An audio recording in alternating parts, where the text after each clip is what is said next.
اعوذ باللہ من الشیطان الرجیم بسم اللہ الرحمن الرحیم اللہم صلی علی محمد وعلی آل محمد وعجل فرجہم۔ السلام علیکم توفتن یا علی علیہ السلام مدد۔ دوستوں، رمضان المبارک کے مہینے میں جو سب سے پہلی اعتراض کرنے والی بات ہوتی ہے وہ یہ ہوتی ہے کہ روزے کا سحری اور افطاری کا وقت کیا ہے۔ تو دوستوں، جو سحری کا وقت ہے اس میں تو زیادہ اختلاف نہیں پایا جاتا، لیکن جو افطاری کا وقت ہے اس میں کافی اختلاف پایا جاتا ہے۔ ہر انسان اپنا نظریہ رکھتا ہے، اپنی سوچ رکھتا ہے، مگر یہ نہیں دیکھتے کہ قرآن پاک جو ہے وہ کیا کہتا ہے۔ اللہ تبارک و تعالیٰ نے ہر انسان کو اختیار دیا ہے کہ وہ قرآن کریم میں غور و فکر کرے اور اس کے صحیح معنی کو جاننے کی کوشش کرے اور اسے سمجھے اور سمجھنے کے بعد اس پر عمل کرے۔ تو دوستوں، ہم بھی چھوٹی سی یہ کوشش کریں گے کہ قرآن پاک سے سحری اور افطاری کا وقت جو ہے وہ آپ کو سمجھایا جا سکے، اور اس کے علاوہ بھی دوستوں اس آیت مبارکہ میں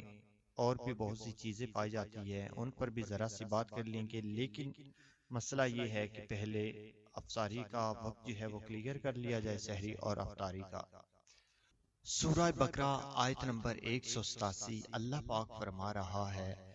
اوہل لکم لیلۃ الصیام الرفث الی نسائکم ہن لباس لکم وانتم لباس لہن علم اللہ عنکم کنتم تختنون انفسکم فتاب علیکم وعفا عنکم فالآن باشروہن وابتغوا ما کتب اللہ لکم وکلوا واشربوا حتی یتبین لکم الخیط الابیض من الخیط الاسود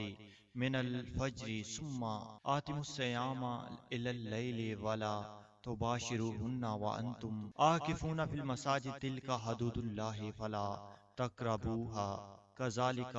یبین اللہ آیاتہ للناس لعلکم یتقون۔ تمہارے لیے روزے کی راتوں میں اپنی عورتوں سے مباشرت کرنا حلال کیا گیا ہے، وہ تمہارے لباس ہیں اور تم ان کے لباس ہو۔ اللہ کو معلوم ہے تم اپنے نفسوں سے خیانت کرتے تھے، پس تمہاری توبہ قبول کر لی اور تمہیں معاف کر دیا، سو اب ان سے مباشرت کرو اور طلب کرو وہ چیز جو اللہ نے تمہارے لیے لکھ دی ہے، اور کھاؤ اور پیو جب تک کہ تمہارے لیے سفید داری سیاہ داری سے فجر کے وقت صاف ظاہر ہو جائے، پھر روزوں کو رات تک پورا کرو اور ان سے مباشرت نہ کرو جب تک کہ تم مسجدوں میں اعتکاف ہو، یہ اللہ کی حدیں ہیں، سو ان کے قریب نہ جاؤ۔ اسی طرح اللہ اپنی آیات لوگوں کے لیے بیان کرتا ہے تاکہ وہ پرہیزگار ہو جائیں۔ اب دوستوں، اللہ تبارک و تعالی نے مسلمانوں پر ان چیزوں کو حرام کیا ہے روزے کی حالت میں جو چیزیں اس پر حلال تھی۔ حرام چیز تو ویسے ہی حرام ہے، وہ تو آپ کبھی بھی کھا نہیں سکتے، اور جو چیزیں اللہ تبارک و تعالی نے آپ پر حلال کی ہیں ان چیزوں کو روزے کی حالت میں حرام کر دیا ہے۔ تو دوستو، روزہ دن کا ہوتا ہے، سب سے پہلے دن کے وقت آپ اپنی ازواج سے بیہودہ قسم کی گفتگو نہیں کر سکتے، ان سے مباشرت نہیں کر سکتے، ان کے ساتھ چپک کر نہیں رہ سکتے، یہ چیز حرام کر دی۔ اور دوسرا، افطاری اور سحری کا وقت جو بتایا جا رہا ہے دوستوں، وہ یہ ہے کہ صبح کی سفید داری رات کی سیاہ داری میں جب تک واضح نہ ہو جائے تب تک آپ کھا پی سکتے ہیں، اس وقت تک آپ کھا پی سکتے ہیں جب تک کہ سفید داری سیاہ داری سے فجر کے وقت صاف ظاہر نہ ہو جائے۔ اور روزوں کو رات تک پورا کرو، یعنی کہ روزہ رات تک پورا کرنے کا کہا گیا ہے قرآن کریم میں، کہیں بھی مغرب تک نہیں کہا گیا کہ نماز مغرب تک روزہ پورا کرو یا مغرب تک روزہ رکھو یا شام تک رکھو۔ رات شروع ہوتی ہے نماز مغرب ادا کرنے کے بعد، جب رات کی سیاہی پھیل جاتی ہے تو یہاں تک روزہ پورا کرنے کا حکم ہے۔ اور بعض لوگ جو ہیں وہ نماز مغرب سے پہلے روزے کو افطار کر لیتے ہیں، اور بعض جو ہیں وہ نماز مغرب ادا کرنے کے بعد روزہ نماز مغرب ادا کرنے کے بعد روزے کو افطار کرتے ہیں۔ تو دوستوں، بہترین عمل یہ ہے کہ پہلے خدا کا شکر ادا کیا جائے اور اس کے بعد روزہ افطار کیا جائے،